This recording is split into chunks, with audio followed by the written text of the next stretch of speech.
Students, welcome to edu शाखा। आज की इस क्लास में डिस्कस करने वाले हैं क्लास 12 बायोलॉजी का चैप्टर ह्यूमन रिप्रोडक्शन।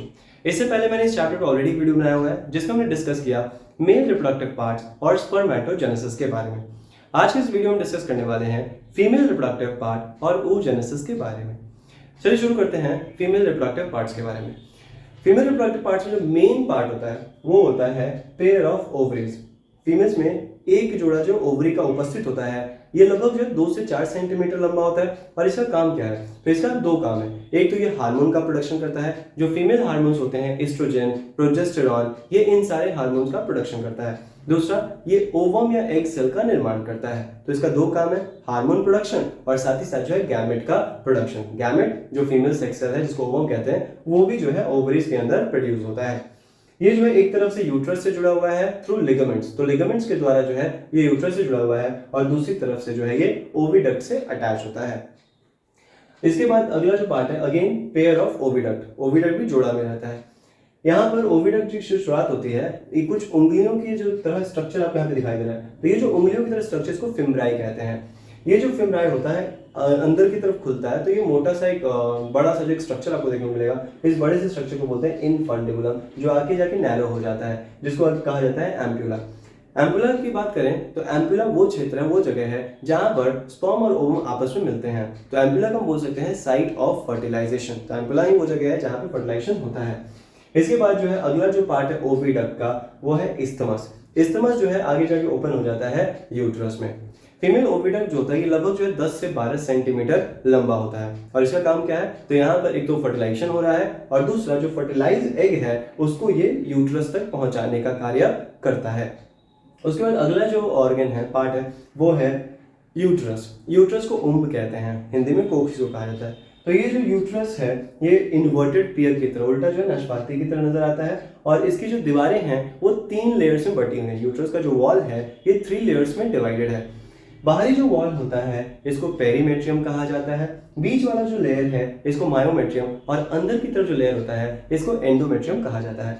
एंडोमेट्रियम की बात करें तो ये हर महीने जो है खुद को प्रिपेयर करता है। यहाँ पर जो है नए ब्लड वेसल्स का निर्माण होते रहता है। क्यों? क्योंकि जब एग फर्टिलाइज हो जाएगा तो उसके बाद जो एग का डेवलपमेंट, एग से जाइगोट बना और फिर ये जो जाइगोट है डिवाइड करेगा और एक न्यू ऑर्गेनिज्म का निर्माण करेगा। तो उसके डेवलपमेंट के लिए नए नए ब्लड वेसल्स और पूरा जो टिश्यू बनता है, तो ये जो नए ब्लड वेसल्स बनते हैं कहाँ बनते हैं? ये बनता है एंडोमेट्रियम में। तो हर महीने जो एंडोमेट्रियम है ये नए ब्लड वेसल्स बनाता है। लेकिन अगर एग फर्टिलाइज ना हो तो इन ब्लड वेसल्स का कोई काम नहीं रहता है और उस केस में ब्लड वेसल्स टूट जाते हैं और यही ब्लड फ्लो के रूप में जो बाहर निकलते हैं, जिसको हम मेंस्ट्रुएशन कहते हैं। तो ये चीज है। वहीं में बात करें मायोमेट्रियम को लेकर, तो मायोमेट्रियम जो स्ट्रॉन्ग मसल से बना हुआ है और ये डिलीवरी के दौरान जो है कॉन्ट्रैक्शन करने में जो है हेल्प करता है, पुश करने में जो है बेबी को जो बाहर शरीर से बाहर पुश करने में जो है ये सहयोग करता है मायोमेट्रियम। तो ये चीज। यूट्रस के बाद जो एक पतला सा कैनल दिखाई देता है जिसको सर्विक्स कहा जाता है और उसके बाद जो है फाइनली वैजिना। तो सर्विक्स और वैजिना दोनों मिलाकर जो है इसको बोलते हैं बर्थ कैनाल, क्योंकि जो ऑर्गेनिज्म न्यू ऑर्गेनिज्म है वो यहीं से जन्म लेता है। तो इसको जो है बर्थ कैनाल कहा जाता है, सर्विक्स और वैजिना को। उसके बाद अगर बात करें एक्सटर्नल जेनिटिलिया के बारे में, फीमेल्स में जो एक्सटर्नल जेनिटिलिया हैं जो बाहर से किस तरीके से ये विजुलाइज होते हैं उसकी बात करें तो यहाँ पे जो 5 भागों में इसको विभाजित किया गया है। एक है मॉन्स प्यूबिस। मॉन्स प्यूबिस क्या होता है? तो बाहरी जो पार्ट है वो फैटी टिश्यू का बना हुआ है जिसपे स्किन्स हैं और हेयर लाइक स्ट्रक्चर होता है, जिसको जो है मॉन्स प्यूबिस कहते हैं। अंदर की तरफ जो है इसमें कुछ फोल्ड, स्किन के जो फोल्ड्स की तरह स्ट्रक्चर होता है जिसको जो है लेबियम मेजोरा और लेबियम माइनोरा के नाम से जाना जाता है। तो स्किन फोल्ड्स होते हैं कुछ जिसको लेबियम मेजोरा और माइनोरा के नाम से जो है जाना जाता है। उसके अलावा जो वैजिनल ओपनिंग होता है ये एक थिन मेम्ब्रेन से कवर्ड होता है जिसको कहा जाता है हाइमेन। हाइमेन जो होता है ये ज्यादातर जो फर्स्ट क्वाइटस के बाद जो है ये टूट जाता है, बट कभी कभार जो है कुछ फीमेल्स में जो है ये रेसलिंग के दौरान या फिर जो है हॉर्स राइडिंग के दौरान भी टूट सकता है। तो हाइमेन का प्रेजेंस होना या नहीं होना ये किसी भी हाल में जो है वर्जिनिटी के बारे में नहीं बताता है। तो हाइमेन से जो है मेनली, जैसे पहले एक मिथ था, बोल सकते क्या, लोगों के अंदर जो है एक गलत धारणा थी कि हाइमेन अगर प्रेजेंट है then the girl will be virgin, otherwise the girl is not virgin. तो अब जो ये धारणा ये टूट चुका है क्योंकि हाइमेन का उपस्थित होना नहीं होना ये वर्जिनिटी को नहीं दर्शाता है। उसके अलावा जो है क्लाइटोरिस की बात करें तो जो यूरेथ्रल ओपनिंग होता है, यूरेथ्रल ओपनिंग के बाद एक छोटा सा फिंगर लाइक स्ट्रक्चर होता है जिसको कहा जाता है क्लाइटोरिस। और ये मेनली जो है जैसे कि मेल में पेनिस होता है वैसे ही फीमेल्स में जो क्लाइटोरिस होता है जो मेनली सेंसुअल प्लेजर जो है ये देने की कोशिश देता है ड्यूरिंग क्वाइटस। तो ये काम है मेनली जो है क्लाइटोरिस का। उसके अलावा जो है जो बेबी बर्थ हुआ तो इसको फीड करने के लिए जो है फीमेल्स में मेमरी ग्लैंड पाया जाता है, और ये जो मेमरी ग्लैंड होता है ये मिल्क प्रोड्यूसिंग ग्लैंड है, और ये मिल्क प्रोड्यूस करता है ताकि जो यंग वंस प्रोड्यूस हो रहे हैं उनको फीड किया जा सके। तो ये हो गया फीमेल रिप्रोडक्टिव पार्ट के बारे में। चलिए आगे बढ़ते हैं, और देखते हैं मेनली जो है oogenesis के बारे में, क्या होता है oogenesis और किस तरीके से जो है ओवम का निर्माण हो रहा है यहाँ पर, उसके बारे में बात करते हैं।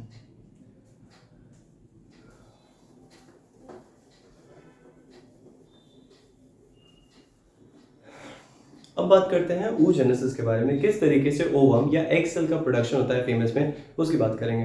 तो जैसे कि मेल की बात करें तो मेल में आफ्टर प्यूबर्टी जो है स्पर्म का फॉर्मेशन होता है, but in case of ovum जो एग सेल का फॉर्मेशन होता है वो प्यूबर्टी से बहुत पहले ही हो चुका होता है।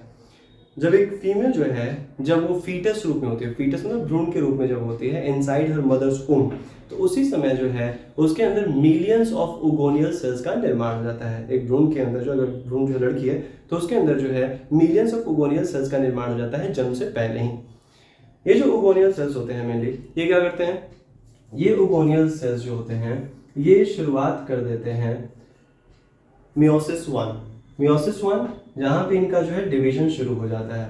लेकिन ये पूरा मियोसिस नहीं करेंगे, सिर्फ मियोसिस में जो है स्टेप्स होता है प्रोफेज, मेटाफेज, एनाफेज, टेलोफेज। तो इन चारों फेज में सिर्फ एक ही फेज यहाँ पे कंप्लीट होता है, वो है प्रोफेज। तो ये जो है प्रोफेज 1 जो है इनिशिएट कर देते हैं।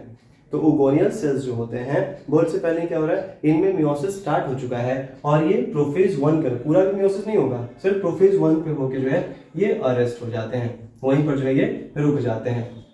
ठीक है, उसके बाद से जो है जब लड़के का जन्म हो गया तो जन्म के समय जो है लगभग मिलियंस ऑफ ओगोनियल सेल्स बने होते हैं, जिसमें से सिर्फ 60,000 से लेकर जो है 80,000 ही ओगोनियल सेल्स जो है ये बचते हैं, बाकी सब जो है नष्ट हो जाते हैं। तो जन्म से पहले मिलियंस ऑफ ओगोनियल सेल्स जो है एक फीमेल फीटस के अंदर बन चुका है। जन्म के समय तक बात करें तो बहुत सारे इसमें से ओगोनियल सेल्स नष्ट हो जाते हैं और सिर्फ 60,000 से 80,000 जो ओगोनियल सेल्स होते हैं वो बचते हैं। ये जो ओगोनियल सेल्स होते हैं ये मियोसिस डिवीजन स्टार्ट कर चुके होते हैं, लेकिन पूरा मियोसिस डिवीजन नहीं हुआ है, सिर्फ प्रोफेज 1 हुआ है। प्रोफेज 1 हुआ और ये जो है मेनली बन गया। तो ये धीरे धीरे मैच्योर होगा, मैच्योर होता है तब इसको कहा जाता है प्राइमरी oocyte।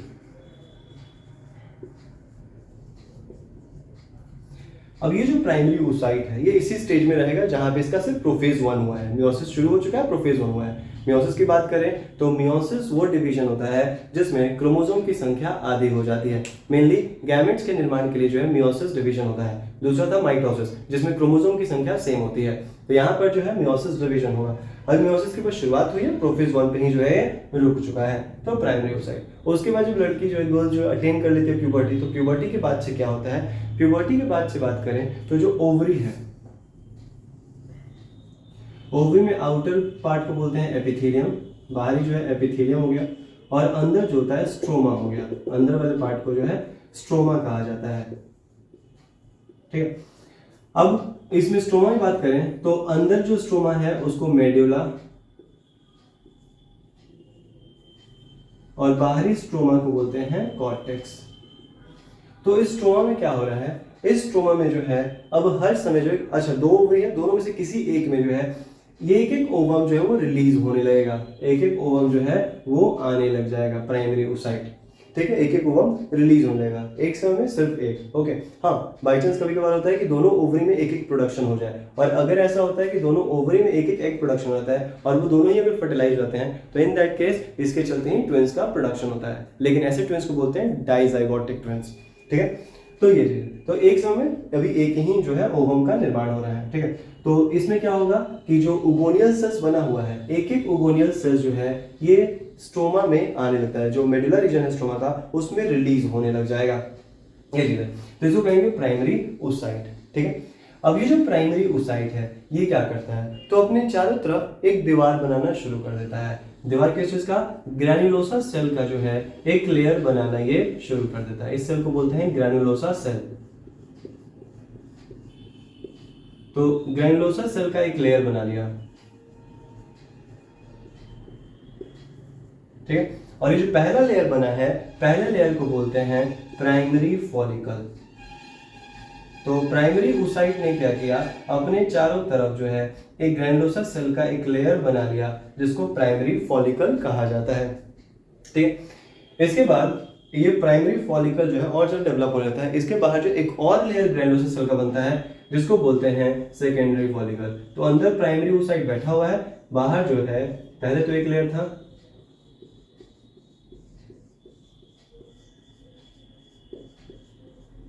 इसके बाहर जो है एक और लेयर जो है आ जाता है। ये सेकेंड लेयर को बोलेंगे हम सेकेंडरी फॉलिकल, ठीक है। इसके अलावा जो इस पे एक थिकल लाइनिंग भी हमें जो है देखने को मिलेगी। तो ग्रैन्युलोसा सेल है, उसके अलावा जो है थिका लाइनिंग भी जो है देखने को मिलता है। यही थिका लाइनिंग आगे जाके जो और डेवलप करता है, और बाहर वाले को बोलते हैं एक्सटर्ना और अंदर वाले को बोलते हैं इंटरना। उसके बाद से जो है तो ये हो गया सेकेंडरी फॉलिकल, और इसके अंदर जो प्राइमरी oocyte है वो अभी वैसे ही है, ठीक है। ओके, सेकेंडरी फॉलिकल के बाद जो है फिर से इसके ऊपर एक और लेयर बनेगा,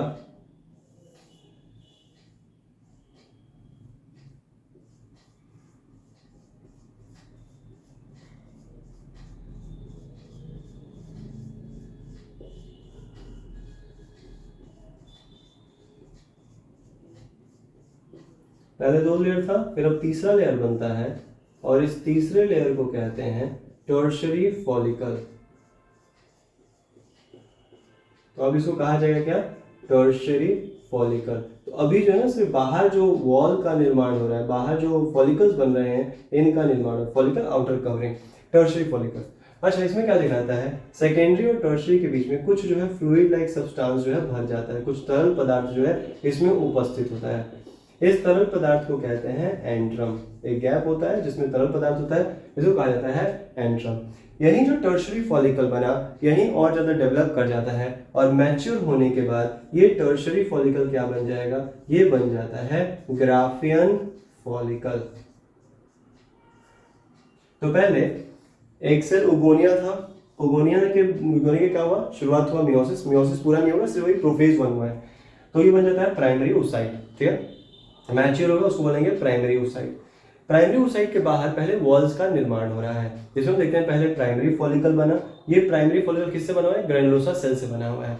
इस प्राइमरी फॉलिकल के बाद जो एक और लेयर चढ़ेगा और वो डेवलप कर जाएगा दूसरे एक लाइनिंग में, जिसको कहेंगे सेकेंडरी फॉलिकल। फिर इसका और ज्यादा डेवलपमेंट होगा, बनेगा तीसरा फॉलिकल जिसको कहेंगे टर्शियरी फॉलिकल। यहाँ पर देखा जाता है सेकेंडरी और टर्शियरी फॉलिकल के बीच में कुछ फ्लूइड लाइक सब्सटेंस होता है जिसको एंट्रम कहते हैं। एक गैप है और उसमें फ्लूइड लाइक सब्सटेंस है जिसको एंट्रम कहा जाता है। तो ये जो पूरा नया फॉलिकल बन गया, ये टर्शियरी फॉलिकल कहलाता है। यही टर्शियरी फॉलिकल डेवलप करके बना लेगा ग्राफियन फॉलिकल, ठीक है। तो ये चीज है। अब इसके अंदर जो oocyte है, प्राइमरी oocyte, ये क्या कर रहा है, तो टर्शियरी फॉलिकल के अंदर ही प्राइमरी oocyte में प्रोफेज 1 हुआ था, ये कंप्लीट कर लेगा, ये है प्राइमरी oocyte। तो प्राइमरी oocyte जो है ये पूरा जो है शुरुआत किया था मियोसिस का, अब पूरा मियोसिस 1 कंप्लीट हो जाएगा। मियोसिस 1 जब कंप्लीट होता है तो यहाँ पे दो अनइक्वल सेल बनता है, एक बड़ा सा जो है सेकेंडरी oocyte और एक छोटा सा जो है फर्स्ट पोलर बॉडी, इसको बोलेंगे सेकेंडरी oocyte। और एक छोटा सा जो इसको बोलते हैं फर्स्ट पोलर बॉडी। इस फर्स्ट पोलर बॉडी का जो रिप्रोडक्शन में कोई लेना नहीं है। अभी जो है सेकेंडरी oocyte, तो ये सेकेंडरी oocyte जो है ये इसके अंदर ओवरी के अंदर प्रोड्यूस हुआ है। अब क्या होगा, सेकेंडरी oocyte क्या करता है, ये जो है इस ओवरी से बाहर आएगा। बाहर कहाँ आ रहा है, तो बाहर आता है ओविडक्ट में, बाहर आ रहा है ओविडक्ट में। तो यहाँ से निकल कर जो ओविडक्ट में, अच्छा निकलते समय क्या करेगा, जो बाहर दीवारें हैं, दीवार क्या है, ग्राफियन फॉलिकल, ये पूरा वाला, तो बाहर की जो दीवारें हैं ग्राफियन फॉलिकल है, ये इस ग्राफियन फॉलिकल को तोड़कर सेकेंडरी oocyte जो है यहाँ से यहाँ चला जाएगा। जो ग्राफियन फॉलिकल है, ग्राफियन फॉलिकल को तोड़ के अंदर जो सेकेंडरी oocyte है वो बाहर निकलेगा और यहाँ चला जाएगा। तो सेकेंडरी oocyte जब यहाँ से रिलीज हो रहा है और ओविडक्ट में जा रहा है, इस प्रोसेस को कहते हैं ओव्यूलेशन। तो ओव्यूलेशन क्या होता है? तो ओव्यूलेशन होता है releasing of egg from ovary into oviduct, तो इसको ओव्यूलेशन बोलते हैं। तो यहाँ से जो ओव्यूलेशन हुआ ये इधर चला गया और ये जाके इंतजार करता है एम्प्यूला रीजन में। जो सेकेंडरी oocyte है ये एम्प्यूला रीजन में इंतजार करता है किस चीज का? स्पर्म का। अगर इस दौरान स्पर्म आता है तो ये जो है फर्टिलाइज कर देगा। जिस दौरान फर्टिलाइजेशन स्टार्ट होना होता है, जब मतलब फर्टिलाइजेशन जब स्पर्म आया फर्टिलाइज करने की कोशिश कर रहा है, तो उस दौरान ये जो सेकेंडरी oocyte है ये क्या करेगा? ये जो है मियोसिस 2 कर देगा, मतलब पूरा डिवीजन कंप्लीट करेगा। मियोसिस 2 स्टेप में कंप्लीट होता है, पहले मियोसिस 1 हो चुका है, अब मियोसिस 2 हो जाएगा। और मियोसिस 2 होगा सेकेंडरी oocyte का, तो ये क्या बनाएगा? अगेन ये बना लेगा ओवम और उसके अलावा जो है दूसरा पोलर बॉडी।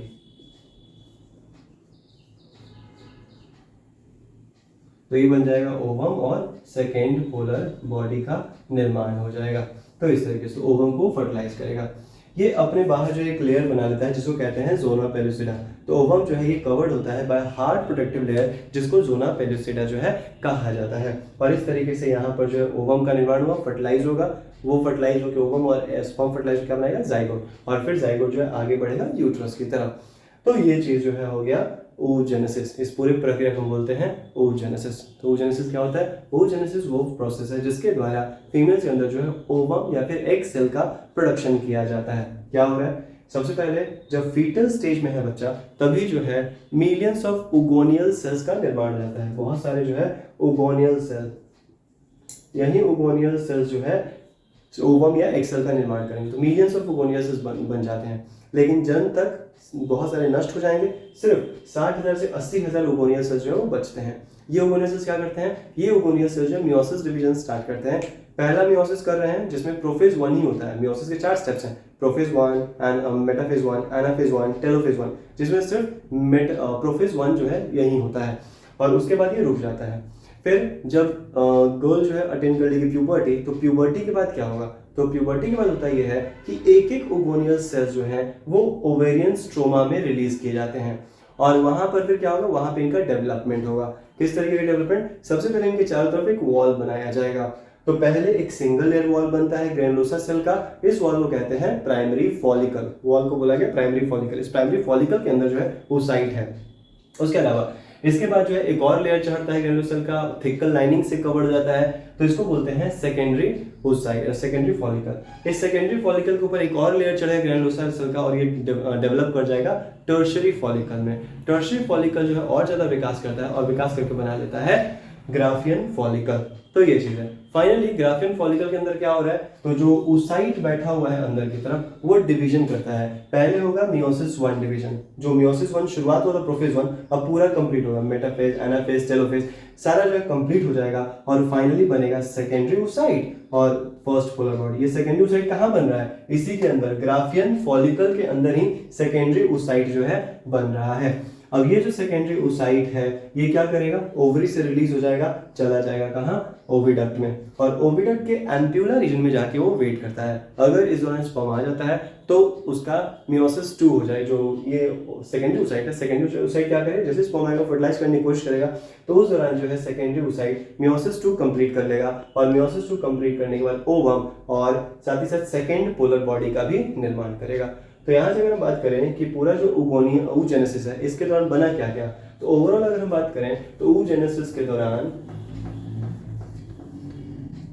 एक जो ओगोनियल सेल होता है, एक जो ओगोनियल सेल है ये बनाता है एक ओवम और साथ ही साथ वो जो है पोलर बॉडी।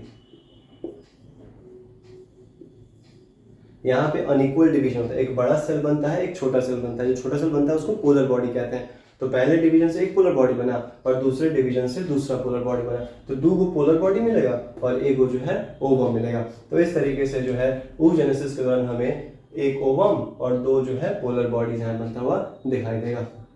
तो ये चीज है, और ये ओवम अगर फर्टिलाइज हो गया तो जाइगोट और फिर आगे जो है डेवलपमेंट उसका स्टार्ट हो जाएगा।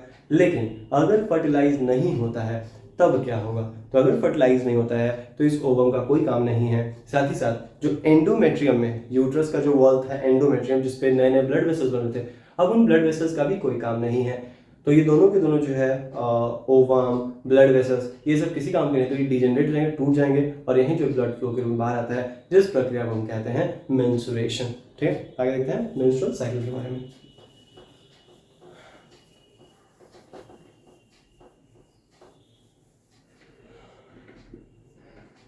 अब बात करते हैं मेंस्ट्रुएशन के बाद में मेंस्ट्रुअल साइकिल क्या होता है। तो मेंस्ट्रुअल साइकिल की बात करें तो हमने पहले ही चैप्टर में डिस्कस किया था कि जो फीमेल्स होती हैं, मेनली अगर प्राइमेट है तो ये एक साइकिल शो करती हैं जो पीरियोडिक लगभग जो है 28 से 29 दिन का साइकिल होता है, जिसको मेंस्ट्रुअल साइकिल कहते हैं। इसी तरीके से, और ये मेंस्ट्रुअल साइकिल किस में दिखाया जाता है? ज़्यादातर प्राइमेट फीमेल्स में, मंकी या फिर जो ह्यूमंस हैं, तो इन सब में जो है हमें मेंस्ट्रुअल साइकिल देखने को मिलता है, जो कि 28 to 29 डेज का साइकिल होता है। वहीं अगर बात करते हैं नॉन प्राइमेट फीमेल्स को लेकर, तो नॉन प्राइमेट जो फीमेल्स होती हैं उनमें हमें एक दूसरा साइकिल देखने को मिलता है, जिसको एस्ट्रस साइकिल कहते थे। काउज वगैरह में जो है एक अलग ही साइकिल है। तो यहाँ बात करने वाले हैं मेंस्ट्रुअल साइकिल को लेकर। तो मेंस्ट्रुअल साइकिल क्या होता है? तो मेंस्ट्रुअल साइकिल जो है एक साइक्लिक चेंज हमें देखने को मिलता है फीमेल बॉडी के अंदर, जो लगभग 28 डेज to 29 डेज के बीच का रहता है। अब इसमें होता क्या है? तो इसमें होता ये है, इसको हम 4 फेज में पढ़ सकते हैं। पहला फेज क्या होता है इसके अंदर? मेंस्ट्रुअल साइकिल की बात करें तो इसको जो है हम लोग 4 फेज में पढ़ सकते हैं। जिसमें पहला फेज है ब्लीडिंग फेज,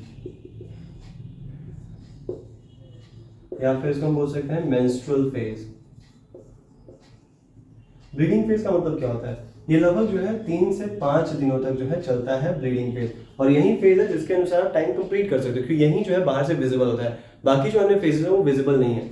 तो यही फेज है जिसके द्वारा जो टाइम कैलकुलेट किया जा सकता है मेंस्ट्रुअल साइकिल है मेंस्ट्रुएशन का। तो यहाँ ब्लीडिंग फेज की बात करें तो इसमें हो क्या रहा है? तो हमने देखा था कि जो एंडोमेट्रियम होता है ये खुद को प्रिपेयर करता है, इसमें नए नए ब्लड वेसल्स बनते हैं, ताकि अगर फर्टिलाइजेशन होता है तो उसके डेवलपमेंट के लिए जो है नए नए ब्लड वेसल्स और नए नए टिश्यूज की जरूरत पड़ती है। तो नए टिश्यूज और ब्लड वेसल्स का निर्माण जो है एंडोमेट्रियम करता है। लेकिन अगर एक फर्टिलाइज नहीं हो रहा है तो एग का भी कोई काम नहीं है, और साथ ही साथ जो ब्लड वेसल्स बना है उन ब्लड वेसल्स का भी कोई काम नहीं है, तो वो टूट जाते हैं, और वहीं टूट जाते हैं तो वैजिनल ओपनिंग के दौरान जो है के द्वारा जो है मेनली वो ब्लड फ्लो के रूप में शरीर से बाहर जाते हैं। तो इस प्रक्रिया को बोलते हैं मेंस्ट्रुएशन। तो मेंस्ट्रुएशन क्या होता है मेनली? तो मेंस्ट्रुएशन तो वो प्रोसेस जिसके द्वारा जो ब्लड वेसल लाइनिंग होता है वो ब्रेक डाउन कर जाता है, जो एग होता है वो डिजेनरेट हो जाता है, उसका कोई काम नहीं है, और वो जो है मेनली शरीर से बाहर निकल जाता है। तो इसी को मेंस्ट्रुएशन कहते हैं। तो इसी को ब्लीडिंग फेज या मेंस्ट्रुअल फेज भी कहा जा रहा है। तो ये चीज़ है। अब जब मेंस्ट्रुअल फेज हो गया तो इसके बाद क्या होता है? इसके बाद आता है फॉलिक्यूलर फेज।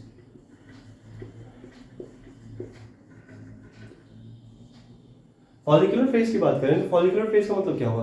तो फॉलिक्यूलर फेज का मतलब होता है, जैसे आपने देखा था oogenesis के दौरान, जो प्राइमरी oocyte होता है या oogonal सेल्स होते हैं, इनके बाहर फॉलिकल्स का निर्माण होता है, इनके बाहर जो वॉल्स का निर्माण होता है, जहाँ पे पहला लेयर बनता है तो प्राइमरी फॉलिकल, फिर ये और डेवलप करता है तो सेकेंडरी फॉलिकल, वो और डेवलप किया तो टर्शियरी फॉलिकल। तो ये जो होता है मेनली फॉलिकुलर फेज कहते हैं इसको, जब ओवम के ऊपर oogonal सेल्स के ऊपर जो है फॉलिकल्स का निर्माण हो रहा है, तो इसको जो है फॉलिकुलर फेज बोलेंगे। ये लगभग जो है 7 दिनों का, 1 वीक तक चलता है मेनली।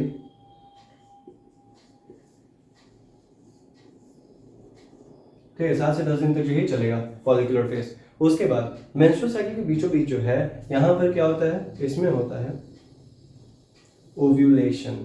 ओव्यूलेशन क्या देखा जाता है? एकदम बोल सकते हो अगर 28-29 दिन का साइकिल है तो 28-29 दिन के साइकिल में 14वें दिन जो 14th डे जो एग होता है वो एग रिलीज हो जाता है। कहाँ से? ओवरी के अंदर एग बना है तो ओवरी से रिलीज होकर वो चला जाता है कहाँ पर? ये ओविडक्ट के अंदर, वहां पे जाके एम्ब्रियो रीजन में इंतजार करता है। तो ये जो एग का रिलीज होना है ओवरी से ओविडक्ट के अंदर, इसको बोलते हैं ओव्यूलेशन। जो कब होता है? जो लगभग जो है 14वें दिन जो हमें देखने को मिलता है। उसके अलावा जो है इसके बाद शुरू हो जाता है ल्यूटियल फेज। ल्यूटियल फेज क्या होता है? ल्यूटियल फेज की बात करते हमने देखा कि जो oocyte है इसके बाहर जो है कुछ लेयर्स हैं, कुछ दीवारें हैं। ठीक है, जब मैच्योर कर जाती हैं ये दीवारें तो इनको हमने क्या नाम दिया था? तो इसको हमने नाम दिया था ग्राफियन फॉलिकल। इसको नाम दिया गया ग्राफियन फॉलिकल। अब ये जो ग्राफियन फॉलिकल होता है इसको तोड़कर oocyte जो है वो बाहर निकल जाता है। तो ग्राफियन फॉलिकल को तोड़ा, मान लो यहाँ से टूटा, टूट कर जो है एक सेल बाहर आ गया, ठीक है। तो एक सेल जब बाहर आ गया, अब जो बचा खुचा पार्ट है, जो ग्राफिन फॉलिकल का जो बचा हुआ पार्ट है, इसको बोलते हैं कॉर्पस ल्यूटियम। तो ये कहलाता है कॉर्पस ल्यूटियम। और ये करता क्या है, अगेन ये जो है एंडोक्राइन ग्लैंड की तरह काम करता है। एंडोक्राइन ग्लैंड मतलब हार्मोन प्रोडक्शन करता है। तो ये कौन सा हार्मोन प्रोड्यूस करता है, कॉर्पस ल्यूटियम। तो कॉर्पस ल्यूटियम जो एक हार्मोन प्रोड्यूस करता है जिसको कहते हैं प्रोजेस्टेरॉन। तो ये जो है प्रोजेस्टेरॉन सीक्रेट करता है और इसकी जरूरत होती है ताकि जो है पूरा जो डेवलपमेंट है, जो न्यू ऑर्गेनिज्म का जाइगोट का पूरा डेवलपमेंट होता है वो प्रोजेस्टेरॉन के लेवल पर ही निर्भर करता है। अगर प्रोजेस्टेरॉन का लेवल जो है गिर जाए तो ये कहीं ना कहीं जो मिसकैरेज वगैरह करवा सकता है। तो ये चीज़ है। तो प्रोजेस्टेरॉन जो है ये सीक्रेट किया जाता है कॉर्पस ल्यूटियम के द्वारा। तो इसके बाद से जो है ये ल्यूटियल फेज चलता है।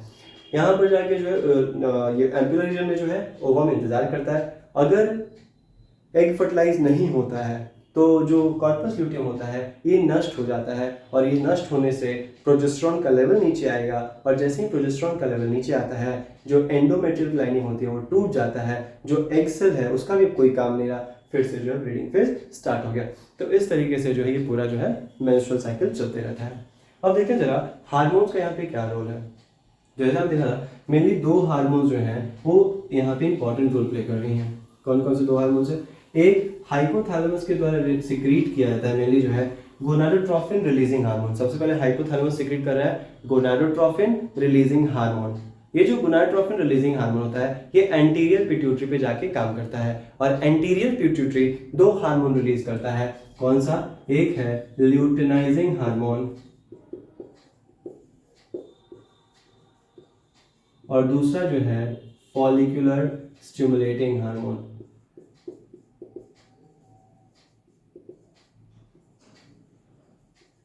जिसको जो है FSH कहा जाता है और ल्यूटिनाइजिंग हार्मोन LH। तो मेनली क्या देखा जाता है ना, अगर हम शुरुआती लेवल की बात करें तो शुरुआती के दिनों में जो है लगभग जो है 1 से लेकर 28 दिनों का साइकिल है। तो शुरुआती दिनों में क्या देखेंगे, दोनों जो FSH है और जो LH है ये दोनों ही ज़्यादा लेवल पे नहीं रहता है, ठीक है। मान लो ये FSH है और ये जो है LH है, ल्यूटिनाइजिंग हार्मोन।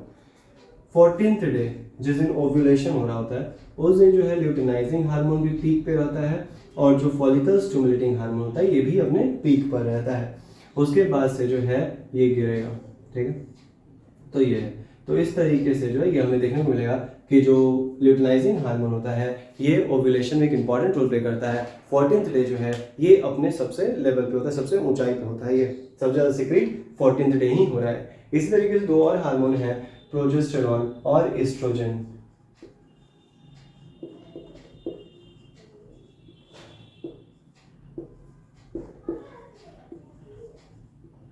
प्रोजेस्टेरॉन एस्ट्रोजन की बात करें तो एस्ट्रोजन जो है शुरुआती लेवल में सीक्रेट होता है। पूरा जो फॉलिकल्स वगैरह जो बन रहा है ये किसके चलते हो रहा है, तो फॉलिकल्स वगैरह का निर्माण एस्ट्रोजन के चलते हैं। तो शुरुआत में एस्ट्रोजन जो है हाई होता है, उसके 14th डे एस्ट्रोजन लेवल बढ़ता है और ये ओव्यूलेशन करवाएगा। इसके बाद जो है प्रोजेस्टेरॉन का लेवल जो है बढ़ेगा।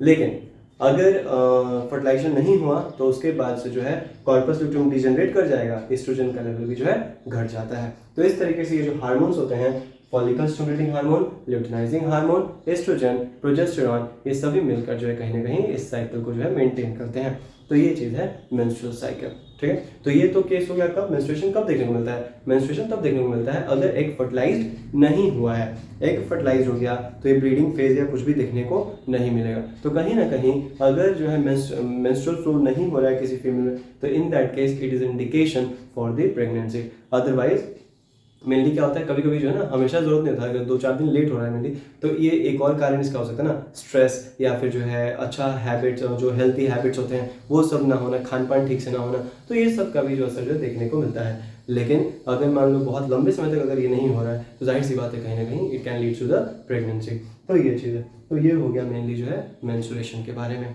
आज के वीडियो में बस इतना ही रखते हैं, अगले वीडियो में देखेंगे अगर एक फर्टिलाइज होता है तो उसके डेवलपमेंट कैसे होगा और उसका जो है मेनली डिलीवरी वगैरह इस सब के बारे में अगले वीडियो में देखा जाएगा। धन्यवाद।